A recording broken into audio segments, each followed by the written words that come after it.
You're working hard to build your business. You're constantly pushing for success, freedom, and life on your own terms. But at what cost? I don't know if any of these things resonate with you, but a lot of the costs that I've experienced personally, we as a couple, and then also the people that we've worked with, sound a little bit like my partner's telling me they feel like they come second to my business. Our conversations are more about logistics and less about connection. There's a lot of complaints about them being constantly on, switched on mentally, and then they struggle to switch off from work. And date nights and deep talks and all those things that you used to do just feel like something in the past. And this is painful. This is painful because, let's be honest, you probably started your business because you wanted more freedom, and yet you're feeling trapped in this constant, never-ending cycle that smells like hustle, tastes like stress, and is a constant white knuckle ride of guilt. Your relationship shouldn't suffer as you build your dream. That's just not the right way around to do it. If you were to ask me,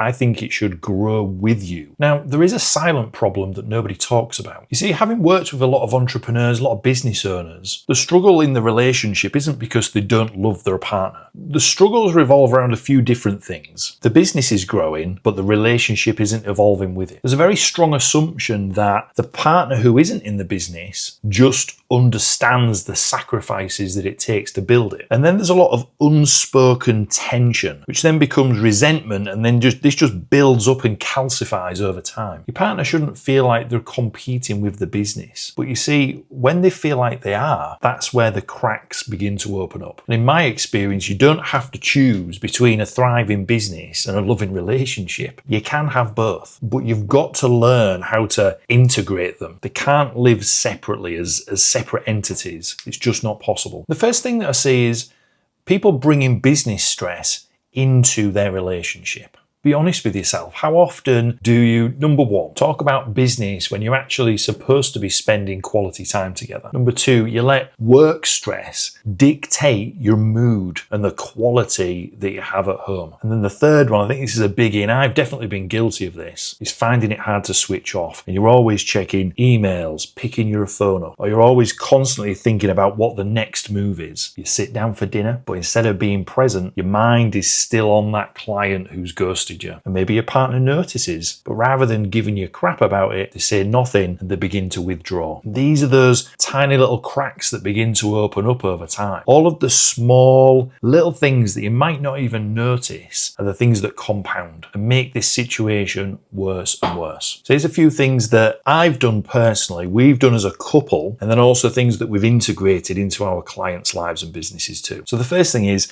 create a really clear switch off between work and home. This was really important for us because we have our offices in our house. So we had to start creating some really hard rules about how we did this switch off time. Second thing is, have a tech-free, business-free time with your partner. And I mean every single day, not just once a week. Now this can be as long or as short as you like, but you've got to schedule it in. And the third thing is using a simple decompression ritual. See, what we realized is when we used to work for other people, the decompression would happen on the drive home from work. But when you work in your own home, that doesn't get to happen.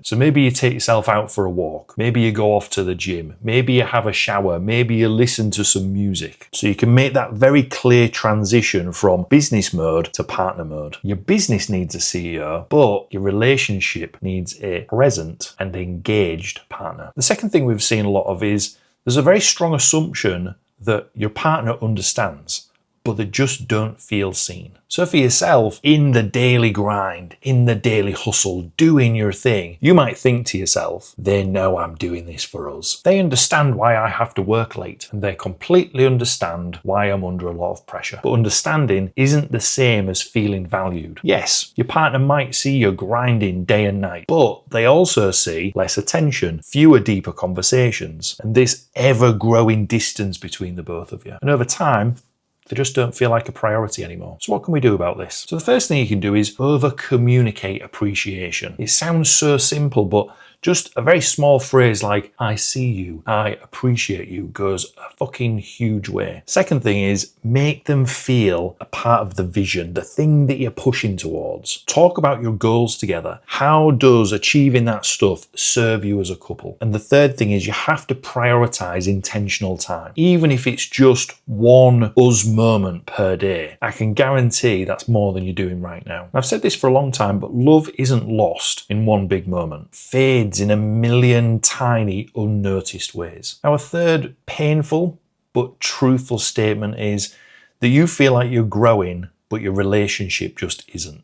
Generalistically, entrepreneurs are always evolving. You might read a lot of books, listen to a lot of podcasts, you might attend masterminds or do a lot of work on your mindset. But what happens if you personally are growing, but your relationship is staying exactly the same? And a huge disconnect that I've heard a lot over the years is where someone feels like they're progressing a lot. And then when they revert back to communicating with their partner, they just feel left behind. And over time, that disconnect just gets wider and wider and wider. So here's a few ideas of how you can start to close that gap if that's happening for you right now. So firstly, grow together, not apart. Share what you're learning. Invite your partner in for the journey. Second thing, be interested in their growth too. Do you know what their dreams, passions, and goals are? If you don't, encourage it out of them. Sit together purposefully and talk about this stuff. And one of the big things that Elaine and I have done a lot of is we create shared experiences. We attend events together, we read books together, and we set goals together. You see, if your business is evolving, but your relationship isn't, tension, disconnect, that widening of the gap is inevitable. So you have to make growth together a number one priority. You see, the stronger your relationship is, the stronger you are in business. And when you feel connected, supported, and loved at home, you make better decisions, you handle stress better, and you operate from a place of abundance rather than scarcity. And I'll be honest, and I'll tell you this from personal experience, business success feels completely empty if your relationship is falling apart. And you don't need to sacrifice one for the other. You just need to be intentional about both. See you in the next one.